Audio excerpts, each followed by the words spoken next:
Hi, hello. Welcome to everyone. Thank you for joining us for the 2021 UN South Asia Forum on Business and Human Rights.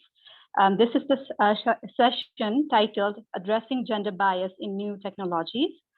I'm Prabina from Q Designs, and I will be a technical facilitator for today. Both the chat function and Q&A will be on. So if you have any questions for the speakers, please use the Q&A function. Please note that the session today is recorded. If you have any questions about Zoom or require technical assistance, please feel free to privately message TF Prabina for help using the chat box. We have Anita Gurumurthy as our moderator for this session today. She's the founder and executive director for IT for Change.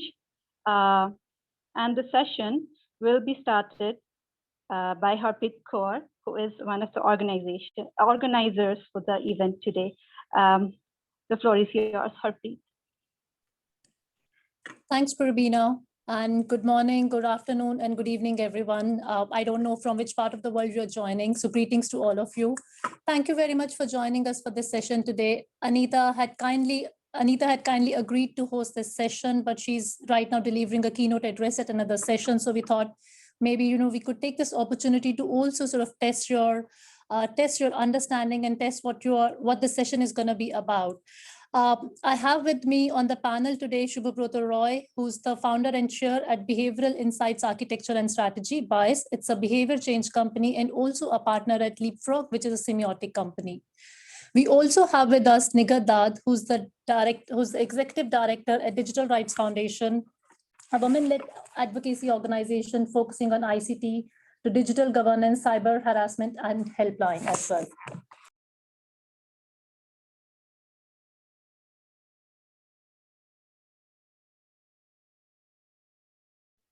Harpreet, you're on mute. Sorry, can you hear me now? Yes. And with that, Prabina, if we could maybe move on to the poll question, please.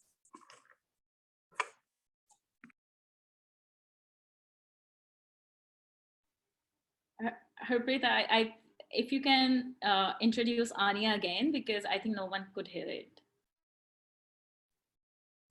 Sure. We also have with us Anya Kovacs, who's the founder and executive director at the Internet Democracy Project.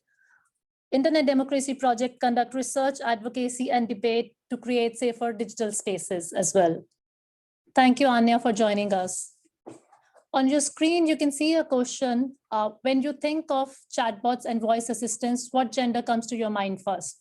Please choose one option, male, female, or other.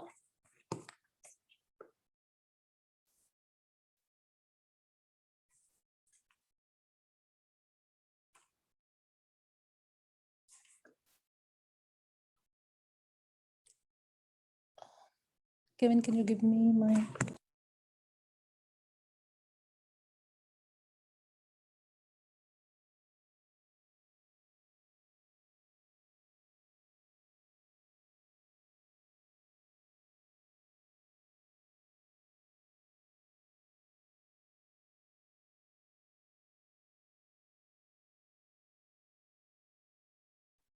Maybe we'll give 15 seconds more while people are still responding.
I think we can share the answers.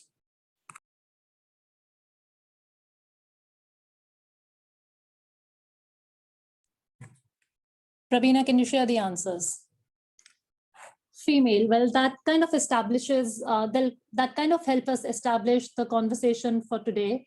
Prabina, if we can move on to the next question, please. And I see Anita has joined us. Welcome, Anita.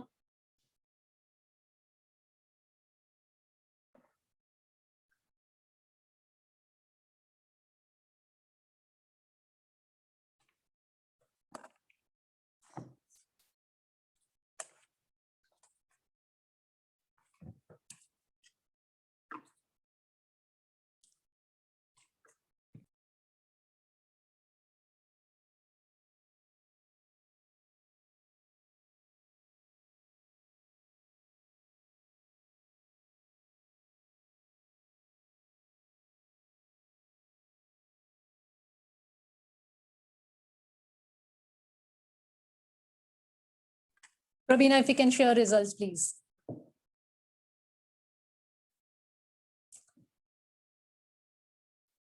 Thank you.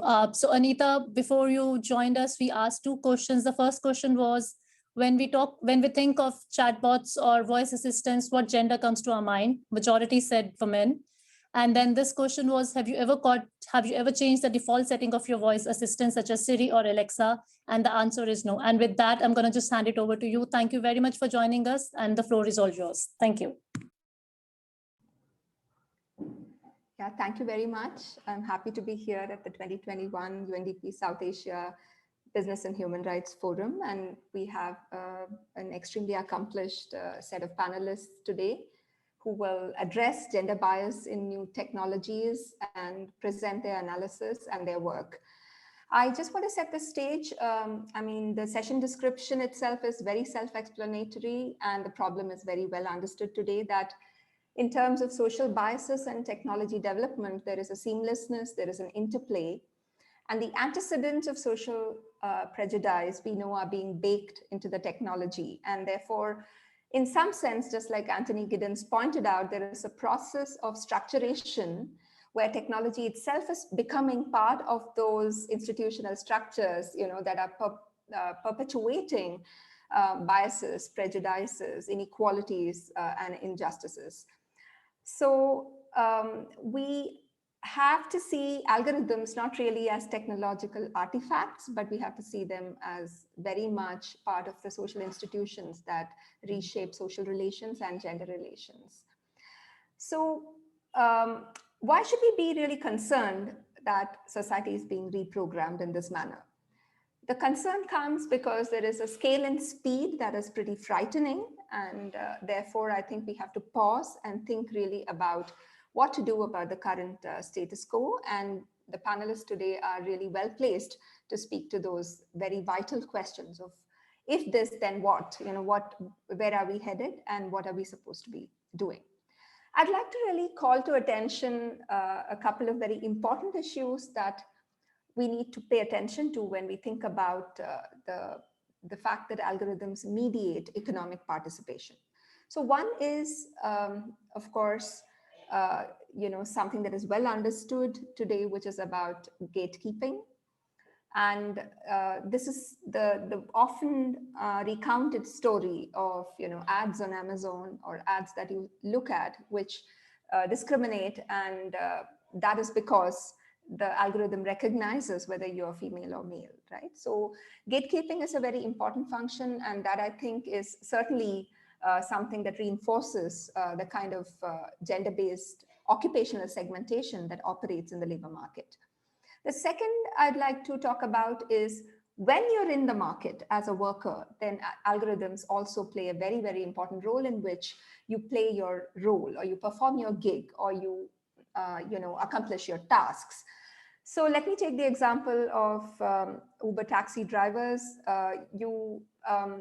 For instance, you have like a handful of female taxi drivers, and the algorithm, for instance, oftentimes just by being itself or being gender blind penalizes female taxi drivers because, for instance, the last ride that the female driver takes, maybe at 10 p.m. in the night, the algorithm doesn't necessarily match her with a female customer, assuming that the female customer is safer than a male customer, you know.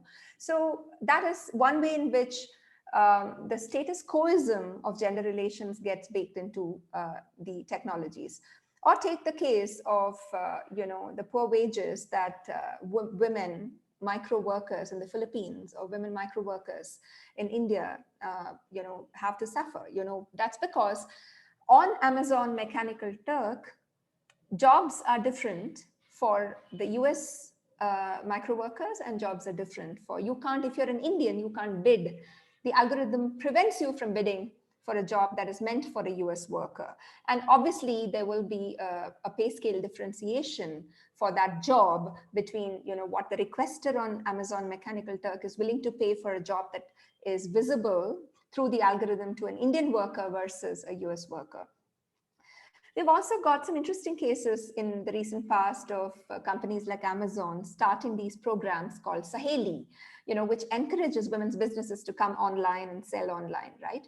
But what happens is that the Saheli shopfront is not really searchable on your main, you know, Google search on or the main page on Amazon.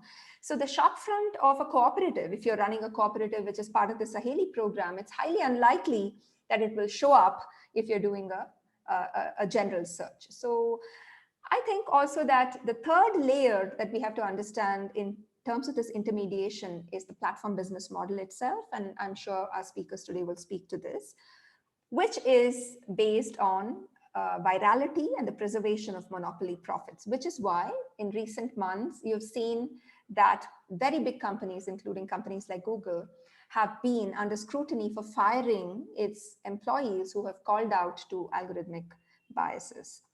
We need to really go back to the UN guiding principles on business and human rights, look at the pillar 1, which calls upon states to protect human rights, right? So that is really important.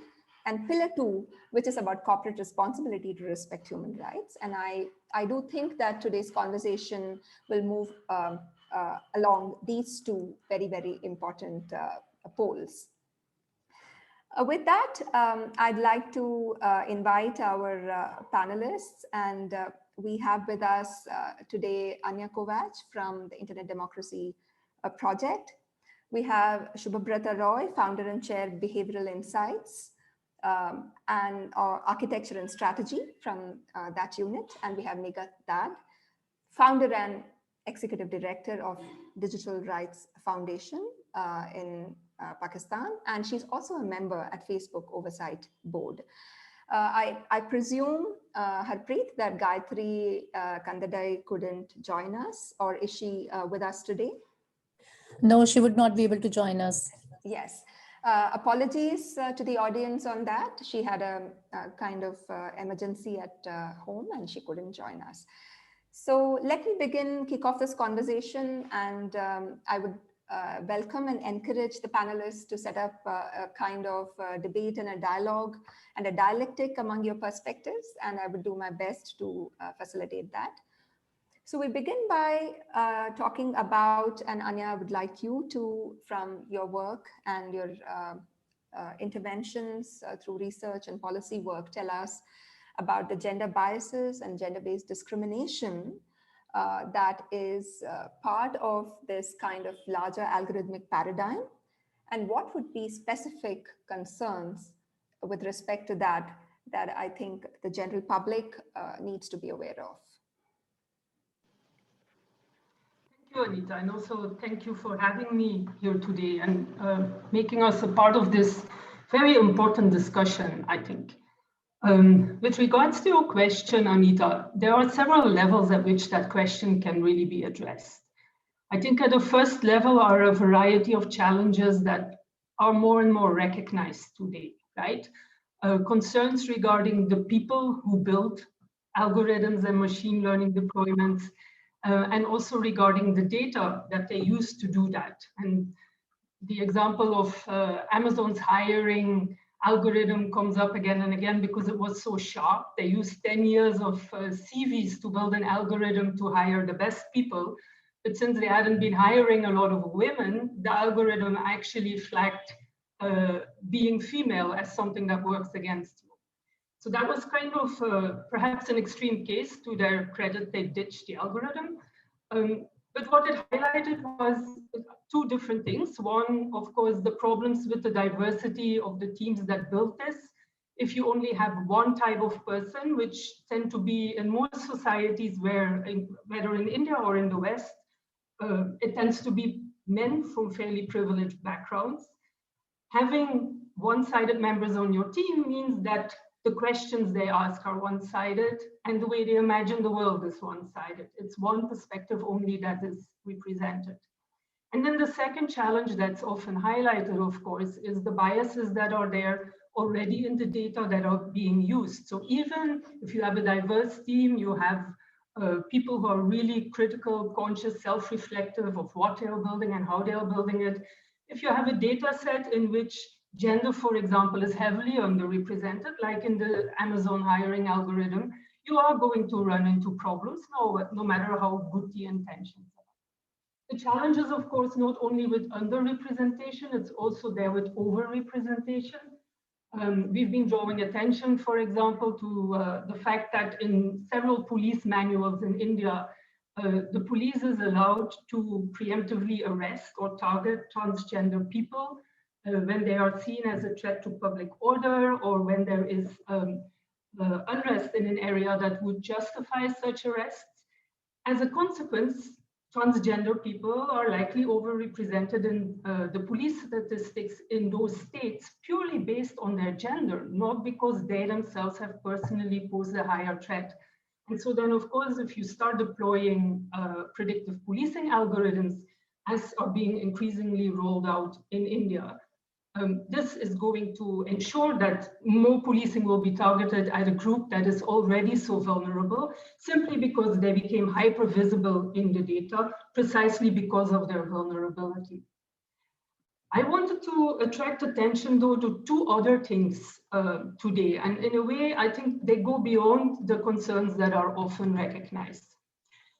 The first one is about questions of the classification. And I'm drawing here quite heavily on the work of my former colleague Nayantara Ranganathan and her colleague Manuel Bertrand that they did in the context of Persuasion Labs, where they highlighted how really algorithms and machine learning are about classification, and classification in itself is always political. So for example, they looked at advertisements on Facebook and found that that Facebook actually distinguishes between political ads and non-political ads. But what is political in different countries varies. Political parties, that's politicians, that's quite straightforward political, but there are also a number of issues.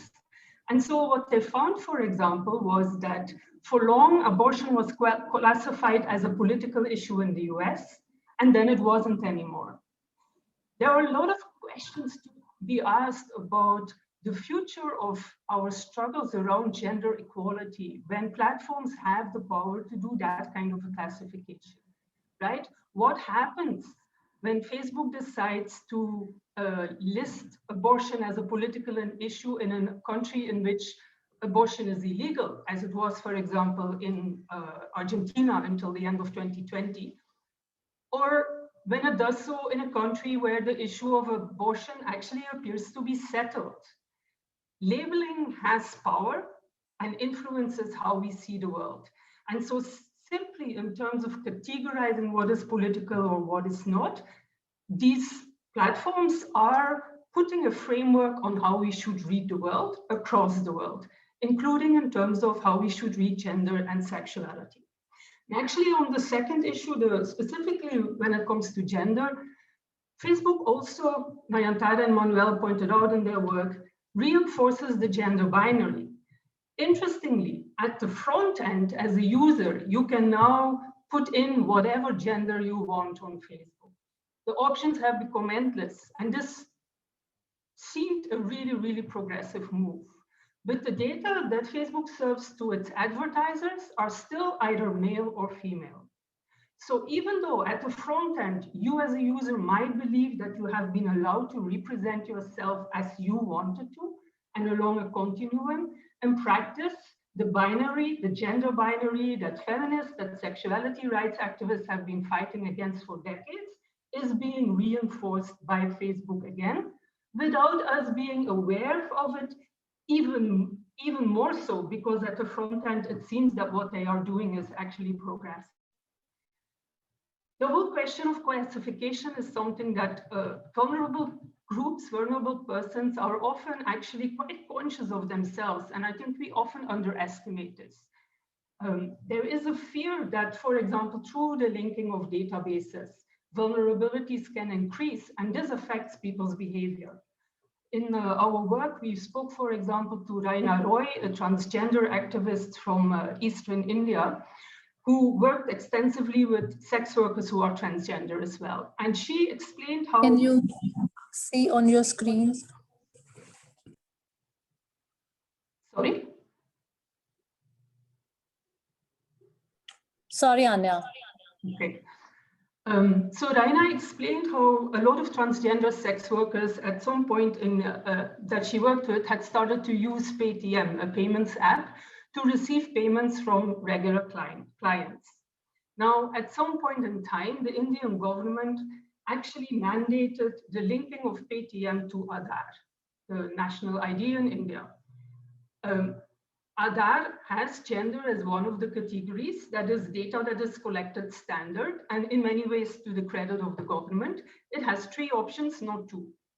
What Raina and her colleagues were concerned about, though, is that by seeing these 2 things together, regular money coming into a payment account for these sex workers, and knowing that they are transgender people, that an assumption might be made that this is for sex work. And while sex work as such is not illegal in India, receiving income from sex work is. And so in a way, there was a worry that this would lead to other efforts from the government to impose laws and policies that actually make this group more vulnerable than it already is, rather than helping them. Not being able to control this anymore was seen as a serious issue. There is actually one more point, though, where I want to go even deeper and beyond the question of classification, but it is raised already by this last example. And this is really about questions of agency. Another example here is in the city of Lucknow a few months ago, news reports mentioned that the police was planning to deploy facial recognition technology to detect whether women might be harassed by men who were walking next to them on the street in some 200 hotspots around the city. This was criticized heavily because it leads to growing state surveillance of spaces that are private. Anonymity creates private spaces even in public, and technology like this increasingly undermines that. And there was, of course, attention for the fact that this allows control at a distance in the name of protection. Control of everybody, but in the name of protection of women. In our own work at the Internet Democracy Project, we have for long highlighted how that kind of surveillance always tends to reproduce norms. So there is a question, first of all, in terms of who would be protected by such facial recognition algorithms, right? If it is a sex worker who is being harassed, will she get the same protection of the police? Most sex workers actually don't want to get the police involved when there is an issue that affects them, including violence, precisely because the police tends to be biased against them. So the women who would likely be protected by this kind of algorithm is likely to be a very small set of privileged women who fit particular norms. But, and I'm almost done, Anita, the broader point here is that technologies like this also remove agency from women, and including the terms of how they can choose to use private and public spaces, right? It is not your decision anymore whether you want to report this guy. It is not your decision anymore whether this conversation is troubling enough to involve the police. This is a decision that now lies elsewhere. And when it comes to gender-based violence, feminists have always wanted, for example, in cases of domestic violence, for women themselves to come forward. Support would be given when they do, but there was a recognition that it was crucial for women to make that choice. Now, having this outside force watching you all the time and making these decisions for you, this example shows very clearly how far-reaching consequences that can have, right? Because we know that these spaces of privacy and public are used by women to do things that normatively their families, for example, might not agree with. And so that space to actually explore different ways of being will shrink again. So the larger point I wanted to make here is really that we assume that somehow algorithms and machine learning are good by default. At most, we need to build a tweaking. But there are really much deeper problems here, and we need to have the courage to ask, how are these practices reorganizing our world more generally? And this comes back to Anita's point of how algorithms really have become social institutions, but also whether a particular algorithm or deployment of machine learning actually should exist in the first place. Just tweaking is not always the solution. Thank you. I'll leave it here for now. Thanks so much, Anya. I think, rightly provocative start to the conversation. And I think from predictive policing to the politics of classification, which I think has haunted, I think, human civilization from the beginning. And we've only survived, or social power has survived, I think, because of the ability to classify. And when that is mechanized, machinified, or algorithmified, one begins to see the scale and depth of distortion that one can't even anticipate or imagine. And that's what I think you were trying to show in your connections between something that seems, at the face of it, a good measure to provide safe spaces for women, but actually leads in a very, very logical way to clamping down their agency and the ways in which women can then navigate with their own autonomy, the private and the public, and reshape their rights. I think that's a good note to actually pass on to Shubhabrata, and I would really like to check with you what points you may have to add to this discourse of broadening our understanding of what rights are really implicated when we talk about algorithms impacting gender relations. Sure. Thanks, Anita. And to stop me if I start sounding too boring, too candid, and I'm completely off track, like many of the chatbots that we study. Okay. I'll start with the implication part, because we have mentioned something very important, Anita, that today technology and algorithms are a social institution. So let's look at how it has started reinforcing the gender biases in the society.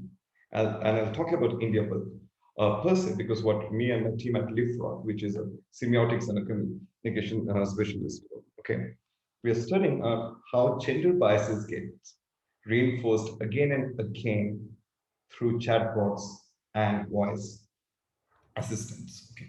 And it happens on 3 levels. The first basic level is that think boss, think male, think assistants, think female.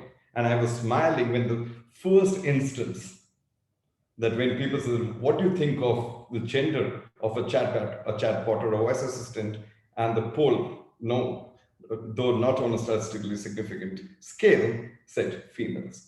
And our analysis reveals the same. You think of a chatbot and you use the word assistant, you use the word something of a help, is always a woman. And majority of them is getting overrepresented. Okay, even if I live with that think boss, think men, think assistant, think women, let's come to the next level of reinforcement of the implications of the gender bias. Now let's look at the assistant, the female assistant. It also starts stereotyping what it is supposed to do and how it's supposed to behave. Even the algorithm starts mimicking the same stereotypes that we have seen for ages. And I'll give you certain examples from our analysis. The mantra or the maxim seems to be, okay, a female bot is there, okay, and she is there to take orders, versus a male bot gives advices. Mark my words. Female bots take orders. Male bots give advices. Okay. B, because they are supposed to take orders, they're there to serve you. You should read. So my team of linguists, my team of semiotic experts, they have been studying each and every adjective used in the profile of this chat person voice bots. And it says that we're here to help you. We're here to entertain and support. And the kind of words being used for the men are completely different, where there is over-indexing on words like expertise, advice, and guidance. So now the second level is that you've completely stereotyped the job of the assistant or the bot. She's there to help you and take orders.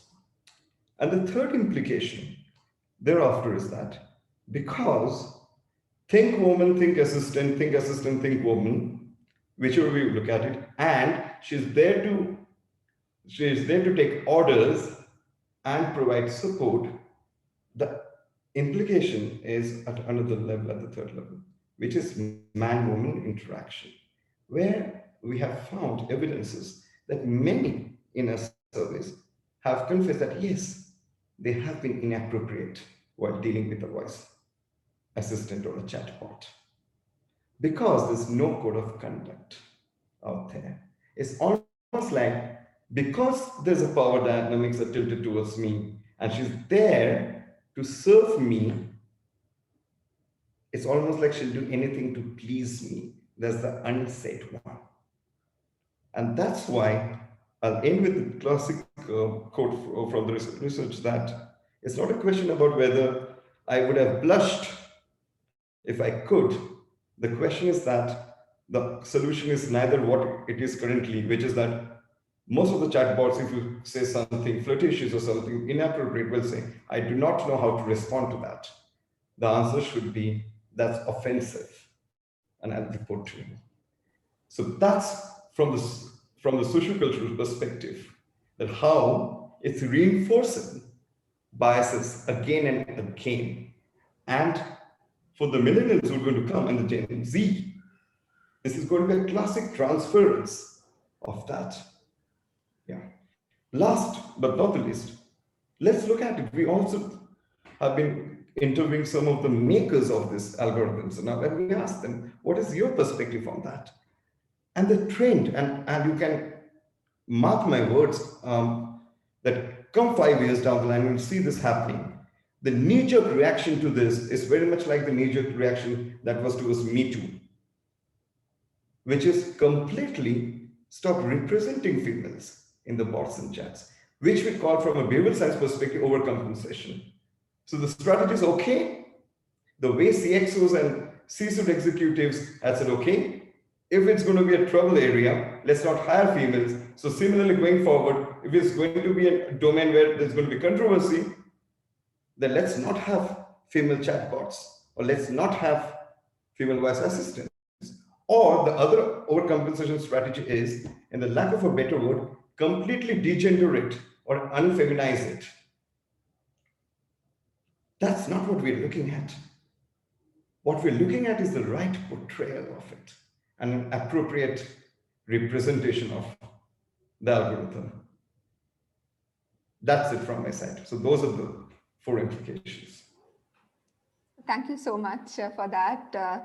You know, I think the paradoxes of this are very confounding. And I was thinking about this Microsoft research study when you were referring to, you know, the semiotic experts in your team also talking about or looking at what strange kinds of configurations arise when we start, you know, looking at the ways in which these classifications that Anya spoke about begin to get represented in the algorithmic structure, right? One of the studies of Microsoft was, you know, found that after being trained with Google News articles, a natural language processing program was tasked to predict words and analogies. So it was essentially you put something in and you ask analogies to be produced purely on the basis of a training data set that involved Google News. And the program produced gender stereotypes to such an alarming extent that, of course, one obviously concluded that the data set is very flawed. But what I also hear you say is very frightening and goes back to the provocative remark that Anya made about, are we going to really peg our destiny with what is predictably taking us on a path of suicide as a civilization? Because if people start thinking that the safest way to produce algorithms is to do away with female chats or eventually do away with female colleagues, which is also not a very far-fetched jump, I think we are going to really not only live with degendered algorithms, but we would like to hide women from being, economic agents completely. So on that note, I would really like to thank you for your input, and we'll come back for more. But thanks for coming to it from the side of somebody who understands how to really code, right? So yes. doing code. So Nigat, your experience really would be very valuable here to also steer the direction of the conversation now towards what you observe very contextually happening in the work that you do, because I think part of your expertise also is in being able to interpret how these generalities are really manifesting in specific cultural contexts. So over to you about the concerns you have as a leader and activist in Pakistan. Thank you so much, Anita. I'm sorry I have to switch off my video because of a very patchy internet, which is actually like, it's part of our life now during pandemic. Yeah, I think going back to what Anya said, the developments in AI and looking from the gender lens. I mean, for us in the quote unquote global South in our countries, it's a very disturbing development where a lot of corporations and governments are actually looking at the Western world, the global North, for how to implement AI in their systems or the programs that they are introducing. I mean, honestly, like when I talk about my own country, we do not really learn from the mistakes that the Western world has already made. And, we tend to bring an imperfect system to an already extremely patriarchal and imperfect society. Handing over a system that inherently discriminates actually spells a lot of havoc for women in countries like Pakistan, where everyday systems and societal attitude discriminate them heavily. There is this study by the Berlin Institute of Health. It says as data sets are skewed towards data on men, and whenever symptoms are entered in an AI-powered diagnostic system, the diagnoses are severely different for men and women for the same symptoms. So they give the example of pain in the chest and left arm. This will elicit a response of a heart attack for a man, but will give a woman a diagnosis of depression. Another industry that has reported major AI gender biases has been the financial sector. And in the West, banks have introduced AI systems for fundamental banking services, but the biased AI data sets treats women differently. And I'll give you an example of Pakistani case study here. During pandemic, government of Pakistan introduced financial sort of relief program for especially women and marginalized of a segment of the society. And they trained the kind of technology that was classifying who deserve this relief, who sort of comes under the relief program, was actually designed by a man. So we started getting complaints from women who were widows, and so that we have this digital ID system, which is called CNIC or NADRA. It's like Aadhaar system, and this digital ID sort of connects you to all the services, government related services that you use. So the kind of the kind of design that the financial system, while making this financial system, was made by men, and women started reaching out to us that they didn't include us, and the reason that they gave us is that I have 4 sons. Not necessarily those 4 sons are supporting those women during pandemic, right? And they were just dependent on that program, but that program basically ousted them based on what the system was telling them. So, this is just one example, but then there are several examples in terms of how you can access the, banking system. Again, digital ID basically, select people and who basically design those systems. I think it's a fundamental question. The problem I see in Pakistan is that we don't have these conversations happening. We are discussing this here, but I haven't seen any conversation around AI or machine learning, or who's designing these technologies, who's what are the data sets they are using.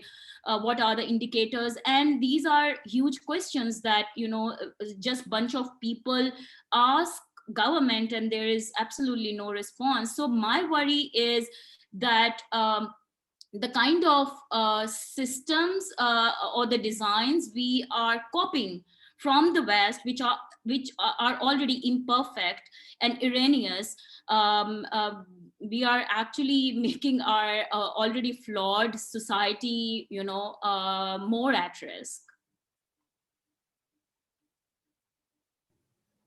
Thank you so much. I think that is a very worrisome note, and this is something that also got mentioned by Anya in terms of the way in which citizenship itself is getting contingent on how you will be categorized, how you won't be categorized. And if also the social organization of science and technology is very, very rooted in patriarchal mindset or patriarchal ways of understanding the world, then you're bound to be having this male designer of a program, who is summoned by a patriarchal government to create a database or create a workflow or design systemic design, which then comes back to society to only reinforce the status quo.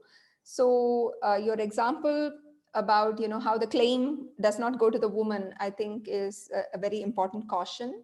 And with that, I'd really like to open up the discussion for a while by taking a couple of questions from our participants, and then come back with some specific questions I have for everybody. So I'm just going to look at the questions here, and there is from Nasrat Khan this vital question about the role of states in setting the standards for what can be done or cannot be done with respect to coding.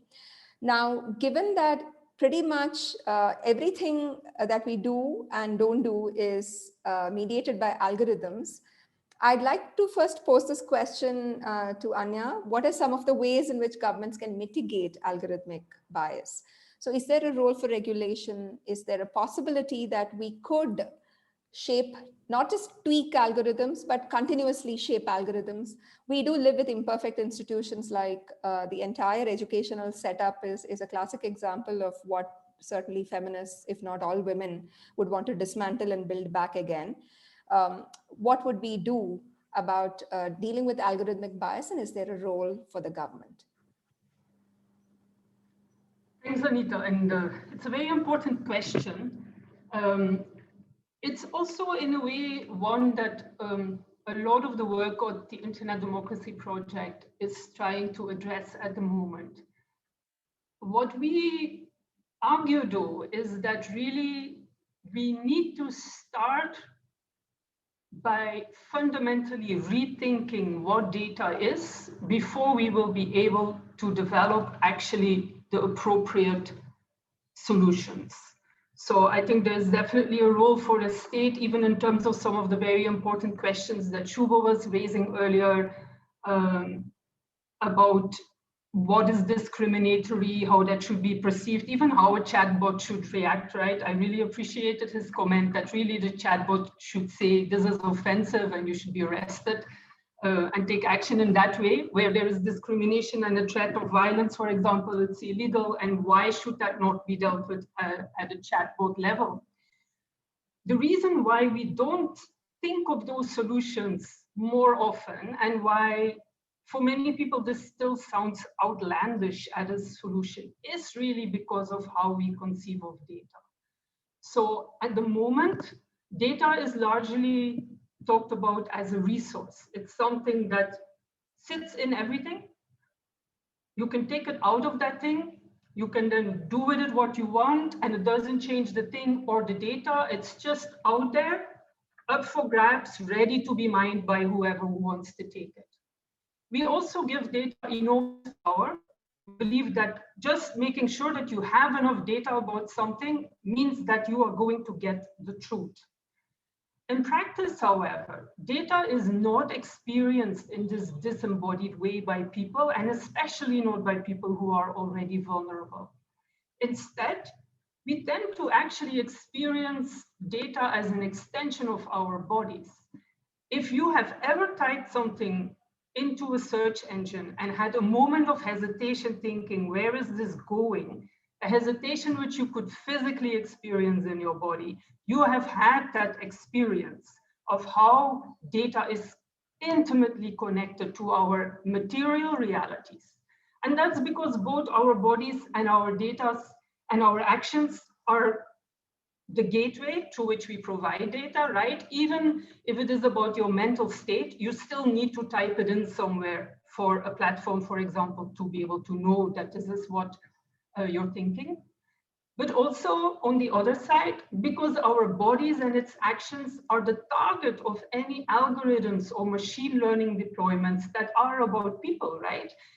If companies are collecting all this data, that is because they want to change what we are doing, and that is a physical impact.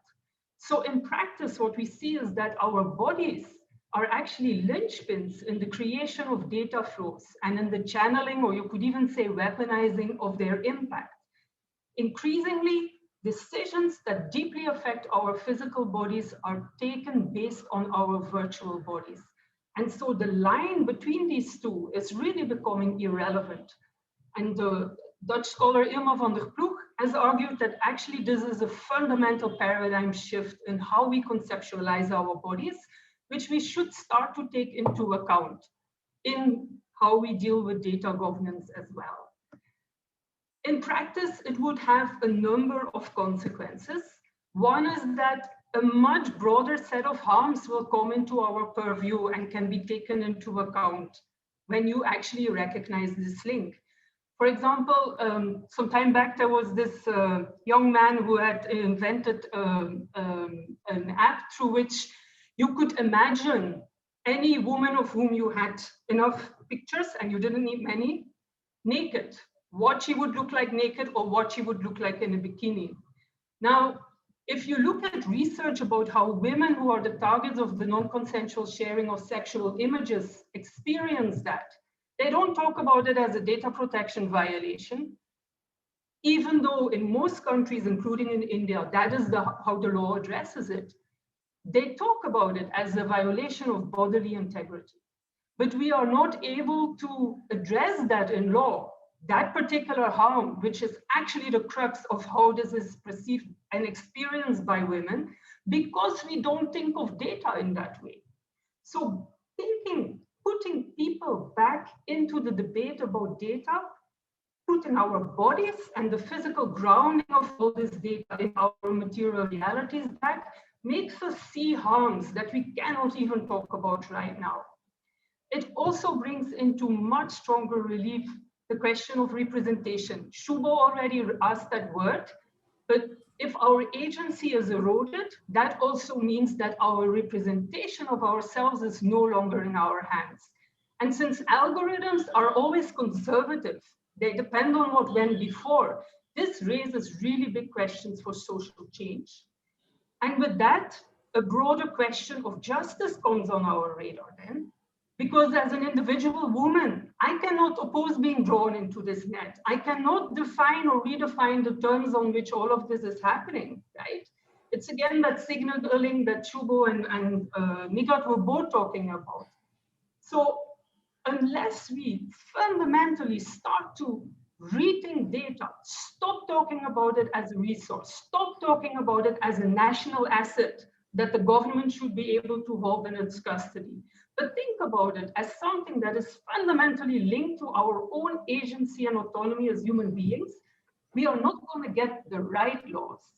Once we change all this, though, I'm quite sure governments will need to get involved to make this a reality, because at present, too many businesses already have a business model that depends on thinking of data as a resource and something that can be exploited, even if it is at the expense of people. Thank you, Anil. I was wondering if Nigat or Shubho will have complementary perspectives, also focusing on the various initiatives, including, for instance, in New York City, for example, or many other contexts where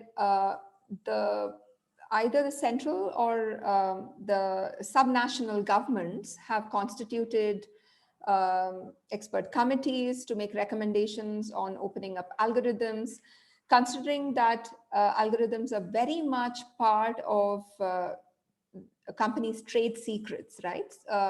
What does this really mean? You know, what does opening up algorithms mean? Because this is one of those things that we often in civil society hear, and I'd really like both Shubho and Nigat to weigh in on this. Nigat, you go first, because my area of expertise happens to be in India. So I'll talk about Indian context later. So Nigat, you go first if you have any data on that.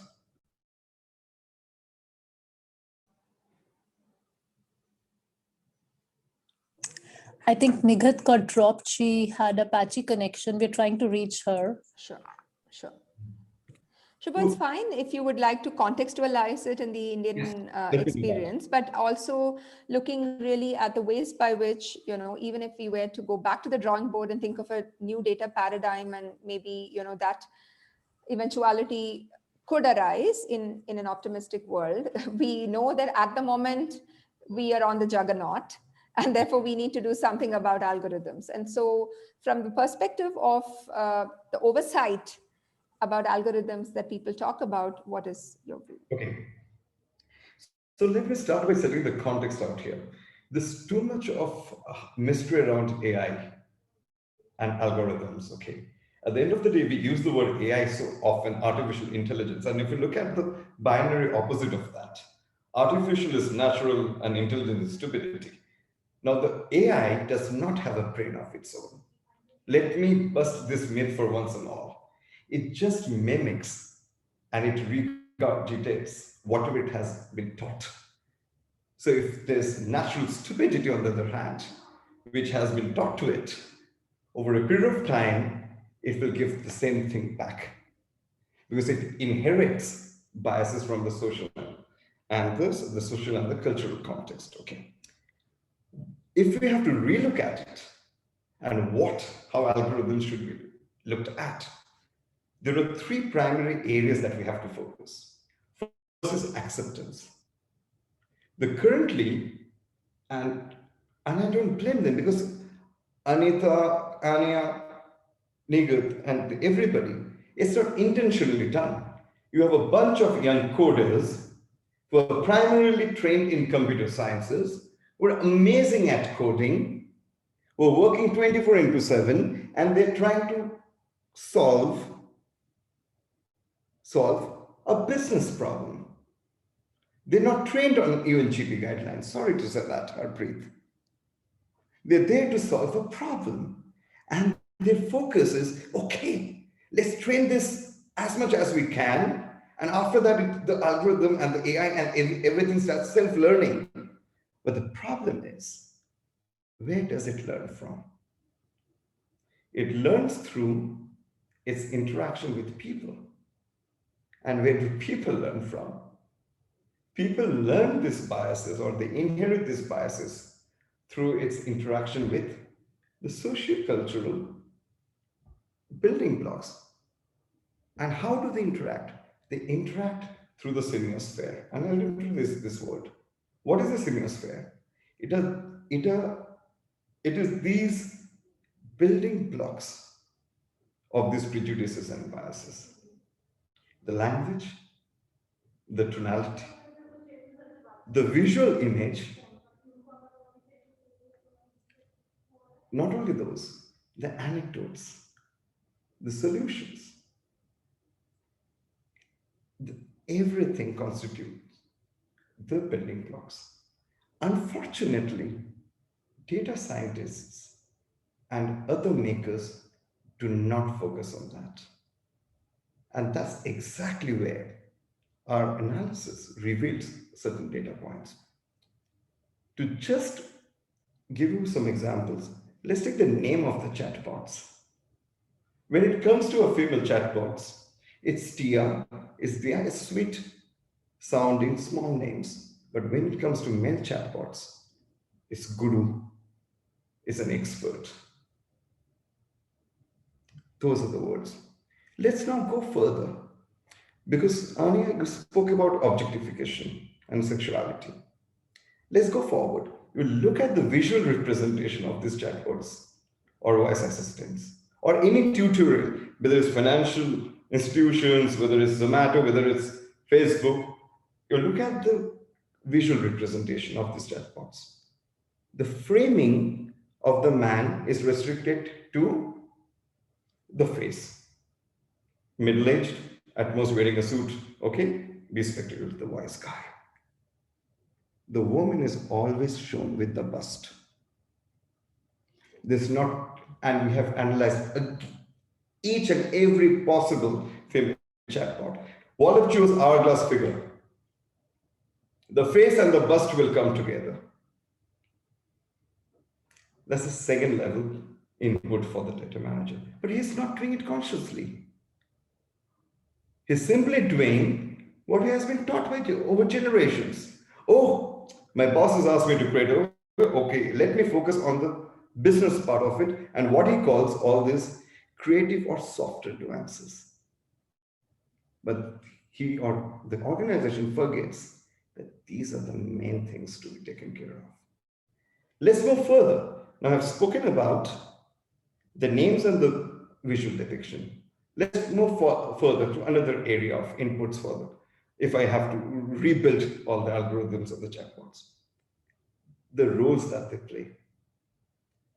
I'll talk about one specific instance. There's some small industry development bank of India, SIDBI. They have a site. The moment you enter the site, you're greeted by a lady chatbot, which is just an assistant. She's called Samriddhi. Then she tackles your questions, and then she hands you over to the male chatbot who advises you. And the male chatbot then actually takes you through the entire thing. Similarly, unknowingly or unintentionally, probably the Tata Group has a chatbot called Tia. Tia is very knowledgeable and all, but the moment you click on Tia's instructional videos, she's this voluptuous woman with huge bust size. And most of the comments of the audience is on the bust size rather than what she can do or not do for you. Let's move even further the roles as I was saying.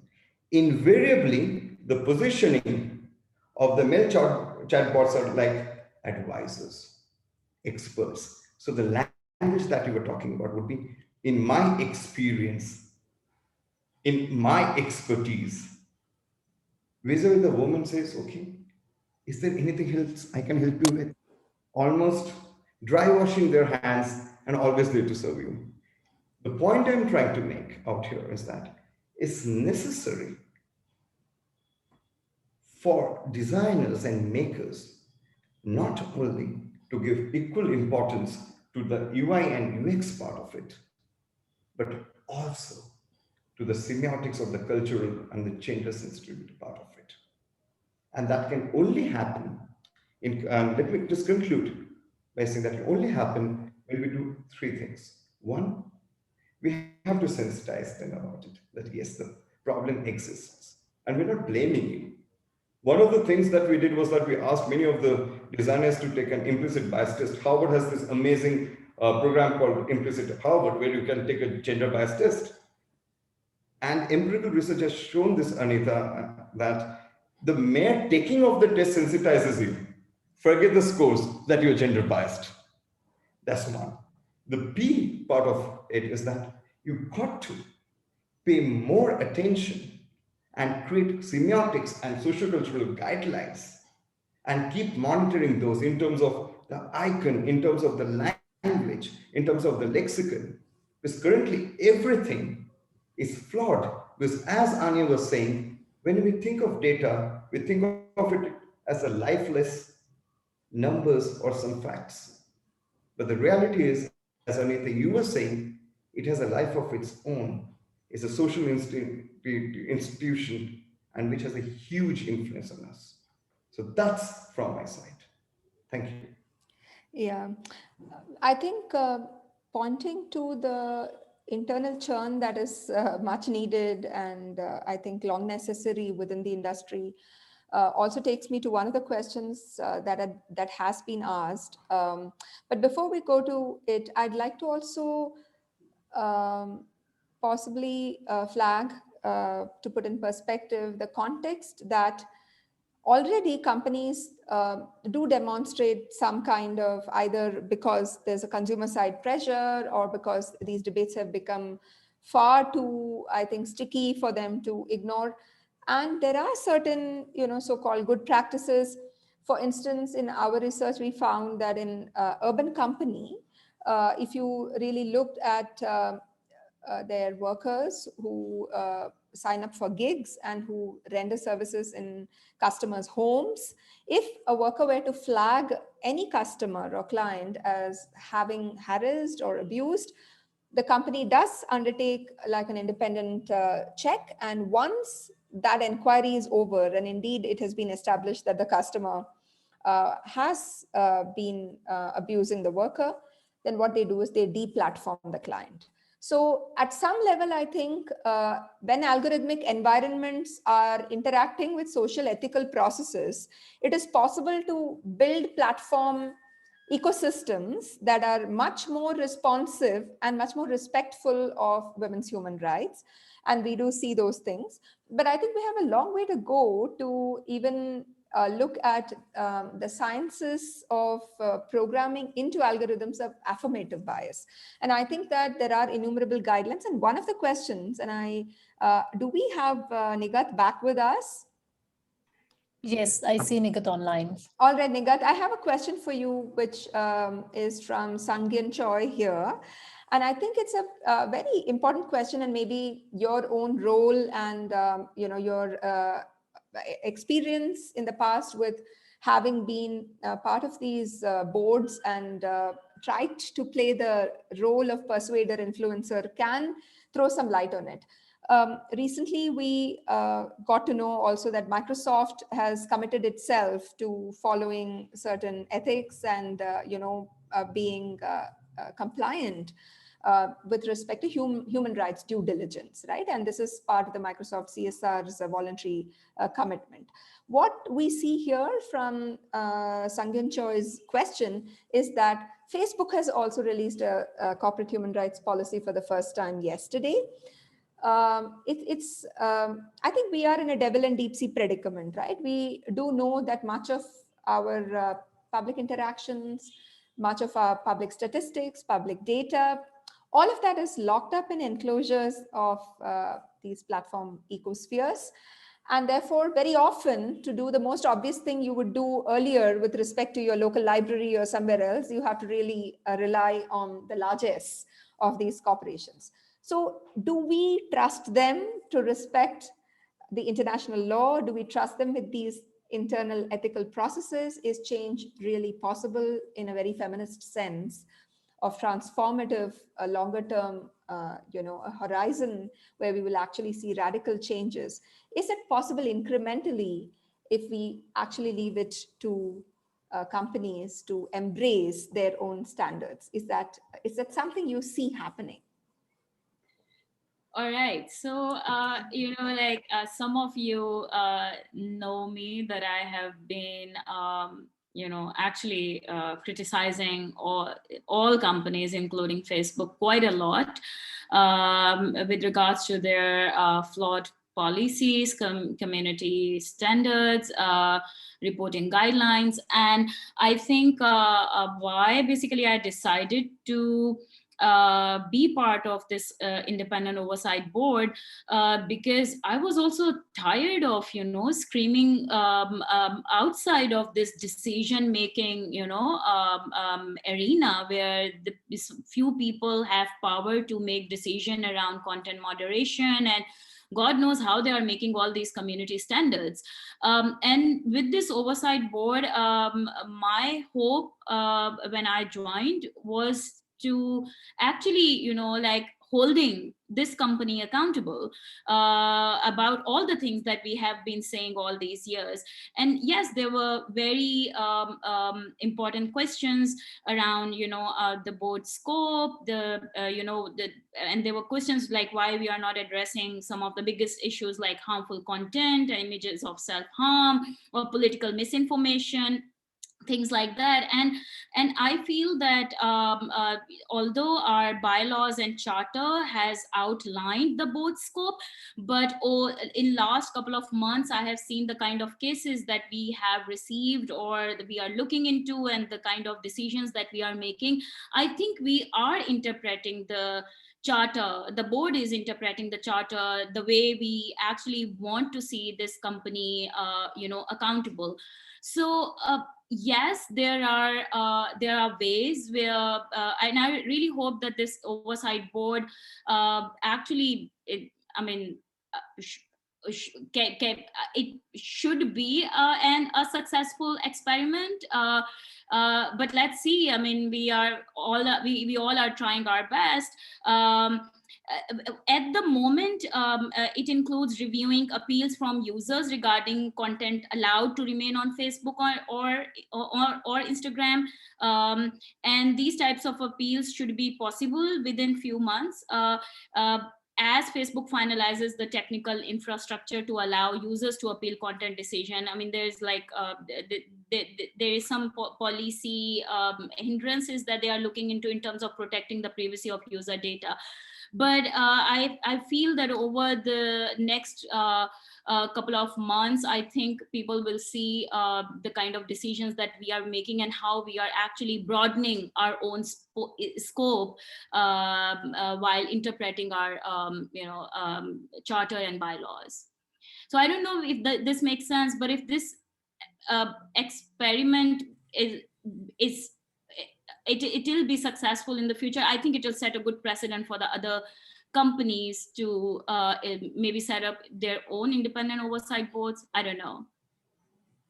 Thank you, Nigat. I think one point I take away from what you're saying is that in my view, even if this doesn't replace political oversight, it does point us in the direction of what may need to be done immediately, because very often, let's say particularly in the instance of content that needs to be taken down and content that is offensive, content that breaches women's human rights, that's violative, is doing the rounds because of the logics of virality, then you can't be waiting for Kingdom Come to initiate procedures and processes. You really need a way, that which is what basically even in NCII, feminists have been talking about. So in terms of setting the standards for corporate ethics and the ways in which algorithms can function accountably to consumers, we seem to be making some headway with this kind of, I would say, public interest interfaces, and one of which you point out is the oversight board.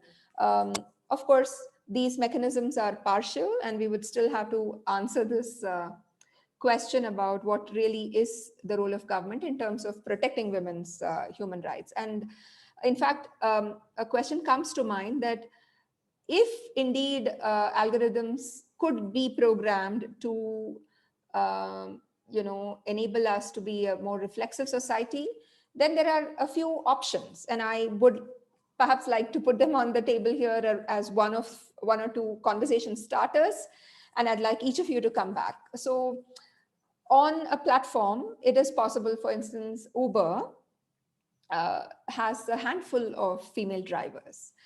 So what we found is that female Uber drivers are unable to take advantage of surge pricing, right? Because surge pricing kicks in late in the evening and surge pricing kicks in early in the morning. And those are the times when it's extremely difficult for women to be on the road driving. So is it possible, for instance, for the algorithm to prioritize female drivers and say, well, for you, surge pricing starts 1 hour early, and maybe you can make an additional income for the day and you can make an additional wage for the day? Is that possible? Then there is a second option to think about. So you have public platforms, right?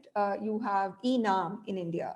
Is it possible for the algorithm to recognize a women's cooperative and have affirmative action for public procurement? You say that a 25% quota has to actually, from the platform, go to women's cooperatives. So then the algorithm has to, till that quota is over, showcase the products of that company and that cooperative. The reason I put this down is when we spoke to Seva, who is part of Amazon's Saheli program, right? Amazon has this program called Saheli. We noted that in the past 6 months, a grand total of 0 products were sold from that Saheli shop front on which Seva has been, as a goodwill gesture, given visibility, right? And prior to that period, they were able to sell 1 product. So what we're talking about is that this data for good, initiatives, public corporate partnerships, all of this really go back to very clever ways by which to manage algorithms, right? And you're really onboarding somebody in order to get in the public eye this kind of image of a company that is socially responsible, but very cleverly managing through your algorithmic apparatus the ways by which the value is actually distributed. And of course, there are innumerable examples like this, both in terms of the possibilities that algorithms could actually flag. And in which regard, I would also note the experiments and the pilots that Facebook is running with respect to NCII, where it ties up with local partnerships, local partners, and then it says, well, if there's somebody credible who can flag this content as non-consensual images, then I'm happy to take it down, and I will take it down, and that is because there is a due diligence process.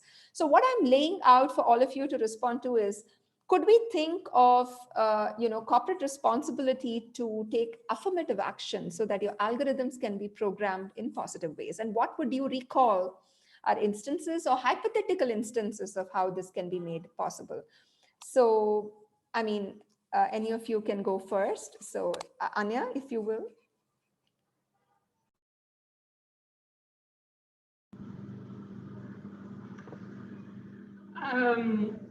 I think it's possible. I think it comes back to my earlier point about how we need to fundamentally rethink how we think about data for that affirmative action to be enough. Because if we still look at data as this disembodied thing that doesn't touch people in a way, whatever proposals we come up with, I do think a lot of good suggestions have already been made in this session, but like I tried to point out earlier, there are really deeper questions about things that should not have been allowed in the first place, right? Like what Shubho said in terms of the responses that female chatbots get sometimes. What should be the answer to that? But there are a whole range of proposals, including, for example, the morphing of images, what that means, again, for violence against women. Do we look at that purely as a data issue? That is not how women experience it. So what does it mean for our responses in terms of violence, right? And if we say affirmative action, but we look at it as it's just the data thing, we're going to say like, yeah, there should be public uproar and this should not be allowed. But if you are actually seeing this as a violation of the bodily integrity and the human dignity of the women or the transgender people targeted by this, you will have a different response, including in the law. So I think that is the first point I wanted to make. The second point also, I do think there is space to continue to encourage companies, and this comes back to the question about, is the corporate human rights policy of Facebook like a step forward or not? I haven't actually read the policy yet. A commitment to strive to adhere to international law is something that many activists, including us, have asked for a decade now. So in that sense, it's good that they are finally saying. The word strive still concerns me though, because strictly speaking, in public communication, Facebook is always striving. And striving is what they do, action a little less. And this is something that I also think really needs to be put on the table more, right? In recent months, again, I have gotten requests from Facebook to be part on consultations on topics and issues where we have been talking to them about this for 7, 8 years. The questions were the same as they were then. And to some extent, I admire Nigat for her continued determination to engage, because my response has increasingly become, I am resending you this report, which I wrote 8 years ago, which addresses these very questions. Our opinions have not changed. And for all these years, there is a tendency of not just Facebook, but companies in general, right? Consultations with academics, with civil society activists, these public statements where they strive are often used as window dressing. I think what we have to be conscious of, so I do think we need to maximize the step forward that it is. They have the policy now, so we should use it. And I do think in terms of Facebook, the oversight board has been really interesting in terms of how many of the decisions of Facebook it has already overruled so far and what that means for how some of this changes. So I do think that perhaps will have a substantive impact. But I think it's important to always be conscious that what matters for companies is the bottom line. And so if we are not actually going to change ideas about what is acceptable for how you deal with data in the first place. So should you be able to legally develop an algorithm that makes it possible to see women naked? I'm not talking about moral outrage here. I'm talking about, should that be legally allowed or should that be seen as a form of violence? Those are questions we really need to talk about as well, because unless we have clarity on them, affirmative action is always going to act as if this is like innocent boys doing what they have been taught to do by society. But Shubho, I can tell you, I take your point about it not being done willingly. But well-meaning men who are clueless, many women know, are some of the most dangerous men in the world, no? Because the impact is so big and we have no power to change it. So affirmative action, yes, but really we need to think through some of these questions more deeply and ask for legal solutions around it. Yes, I think you took both questions, the previous one also in terms of how both pillars, right, of the guiding principles. One is the state's duty. And strangely, I mean, my intention is not to bail out Facebook at all, but to say that businesses can only strive because it is the state that must protect. And businesses have a duty and a responsibility to respect. And at some level, I think, therefore, the dynamic that we set as feminists through our persuasion, through our determination, and like you commended, Nigat, I would also like to compliment Nigat of just standing there, and of course, the work that Internet Democracy Project has also been doing, to really be able to say the same thing because it doesn't become unfashionable, right? Because these are issues that are longstanding. So I would really like to revert back to the final, 2 minutes that I would like to give Nigat and Shubho, particularly to flag the important examples that we can look to, even if they are possibly things that you have thought about through your role as actors in this ecosystem, right?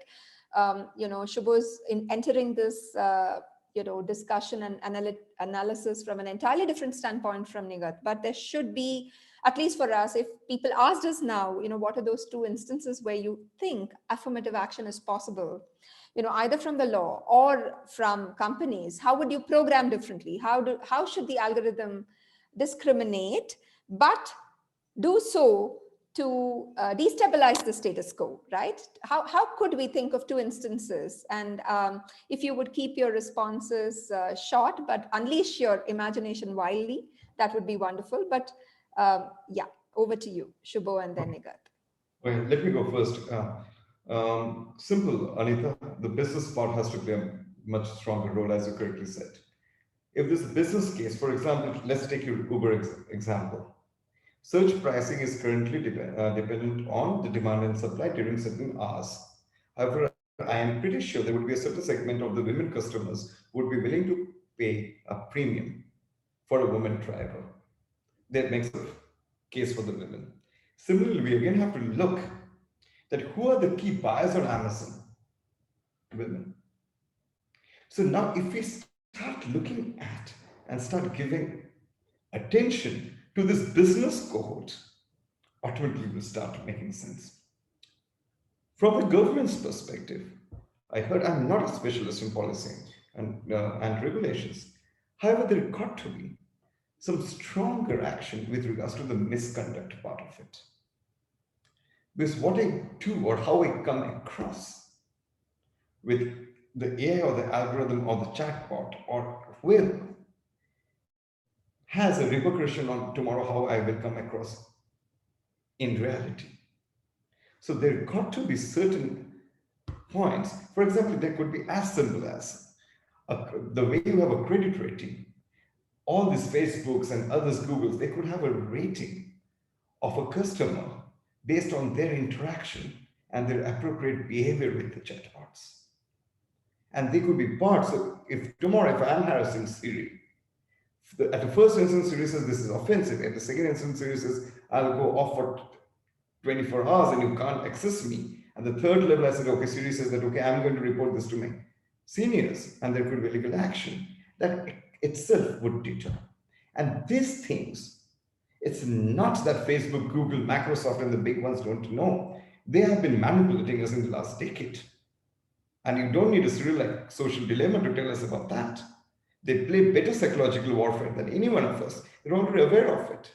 It's just that the government has to come in and say, okay, we know that these things can be done, and you better do it. So these are my 2 points. Thank you. The business cohort and the government putting regulations on that.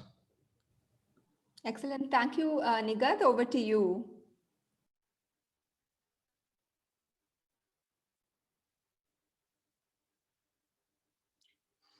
Anita, can you hear me? Yes, I can, Nigat.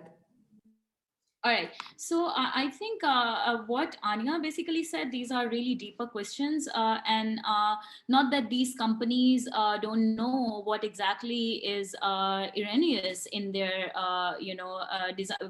whether it's designing their products or, training their algorithms, because people like us and organizations working on these issues have been telling them for a decade now, and know that how much labor we have been putting into design, helping them so that their systems can work for vulnerable and marginalized communities in our countries.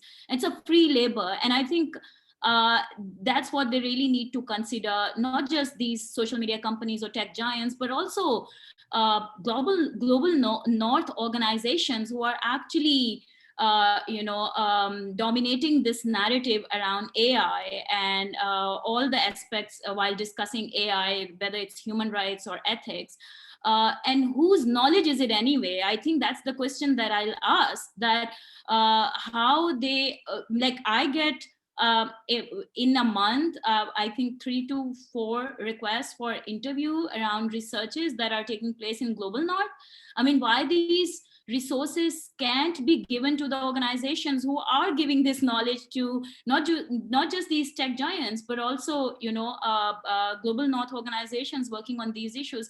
So I think these are the deeper questions that we really need to look into, not just while looking into training AI or designing products within the tech companies, but I think there is a larger question around labor and whose labor and knowledge that these privileged organizations and global north organizations are using for the last 1 decade and hasn't really, developed a system that works for everyone. Thank you very much, Nigat. I was quite intrigued by Anya's wonderful encapsulation of the case of the well-intentioned patriarchy, right? So I think what really we come back to is really to position ourselves, as a community of people who can hold to account wherever, according to us, there is an organization of power that we see is problematic, right? It starts with the state, and it's of course goes into corporate practices, and it also, as Nigat said, between the North and the South, there may also be hierarchies in the way maybe certain northern academic institutions work and certain southern organizations are providing labor, etc.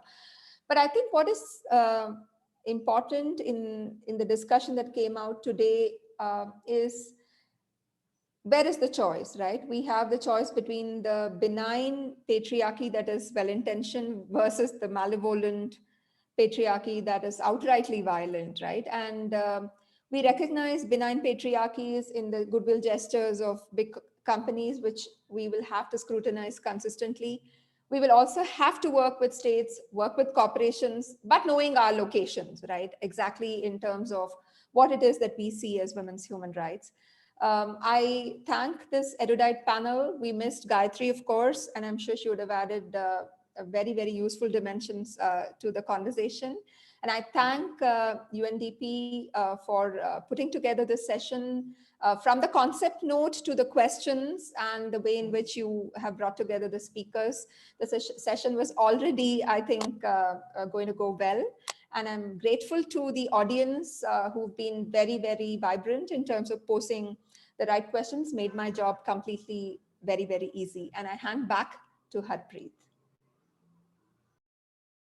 Thank you, Anita, for excellent moderation and keeping it to the time. And may I just ask all the panelists to just switch on their camera for like 10 seconds so that we can also take the group photo, this is all that we can have right now. But thank you very much. I think we've had a great session.